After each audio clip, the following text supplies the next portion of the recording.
کہ سارے لوگوں کو ایک بادشاہ نے تباہ و برباد کر دیا، بیت المقدس کو تباہ و برباد کر دیا، سب کچھ تباہ و برباد کر دیا۔ تو اب کیا ہوا، عزیر علیہ السلام نے جب اس منظر کو دیکھا تو اللہ تبارک و تعالیٰ سے کہنے لگے انا یحیی ہذہ اللہ بعد موتہا، اے اللہ آپ ان لوگوں کو کیسے دوبارہ پیدا کرو گے؟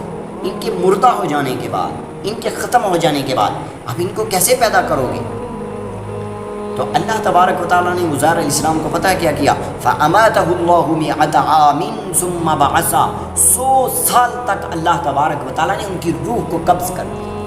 پھر اللہ تبارک و تعالیٰ نے 100 سال بعد اٹھایا، اور اس 100 سال کے اندر اللہ تبارک و تعالیٰ نے بیت المقدس کو بھی ایران کے بادشاہوں میں سے ایک بادشاہ کے ذریعے آباد کروا دیا، وہاں بستیاں آباد ہو گئی، یعنی وہاں جو چٹیل میدان تھا نا اس کو دوبارہ آباد کر دیا بیت المقدس کی جگہ 100 سال میں۔ پھر 100 سال بعد عزیر علیہ السلام کو اللہ تبارک و تعالیٰ نے اٹھایا۔ پھر اللہ تبارک و تعالیٰ نے عزیر علیہ السلام سے سوال پوچھا کم لبثت، آپ کتنی دیر ٹھہرے؟ تو عزیر علیہ السلام کہنے لگے میں کتنی دیر ٹھہرا، یومن او بعض یوم، میں آدھا دن یا کچھ حصہ آدھے دن کا، کیونکہ صبح کے ٹائم اللہ تبارک و تعالیٰ نے روح قبض کی تھی اور 100 سال بعد شام کے ٹائم ان کے جسم میں روح ڈالی۔ تو انہوں نے سوچا میں صبح سے شام تک سویا ہوں، تو کہنے لگے لبثت یومن او بعض یوم۔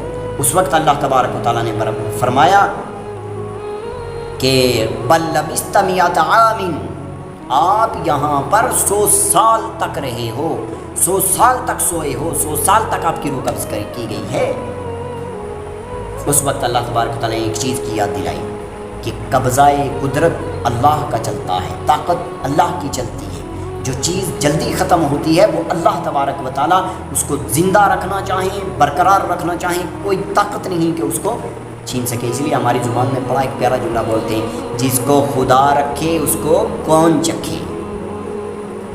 تو اس وقت اللہ تبارک و تعالیٰ نے فرمایا فانظر الی طعامک، اپنے کھانے کو دیکھو، نمبر 1 اپنے کھانے کو دیکھو، و شرابک، اور پینے کی چیزوں کو دیکھو، لم یتسنہ، کوئی سڑی گلی نہیں ہے 100 سال میں۔ اب یہ کیا بات ہے بھائی، 100 سال میں کھانا سڑا گلا نہیں؟ آپ کیسا عجیب مذاق کر رہے ہیں کہ میں 100 سال تک یہاں پڑا بھی رہا ہوں اور کھانا بھی خراب نہیں ہوا۔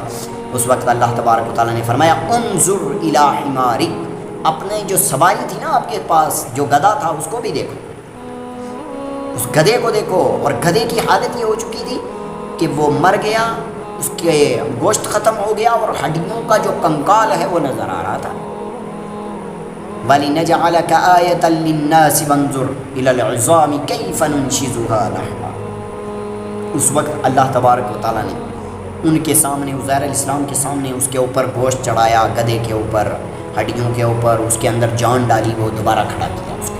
تو اللہ تبارک و تعالیٰ نے فرمایا میں کل قیامت کے دن بھی ایسے لوگوں کو زندہ کروں گا، ایسے لوگوں کو زندہ کروں گا۔ عزیر علیہ السلام کو بتا دیا کہ آپ دیکھ لو کہ میری کاریگری کے اندر شک کرنے کی ضرورت نہیں ہے، اللہ تبارک و تعالیٰ جو جب کرنا چاہیں کر سکتے ہیں، اتنی طاقت ہے اللہ تبارک و تعالیٰ۔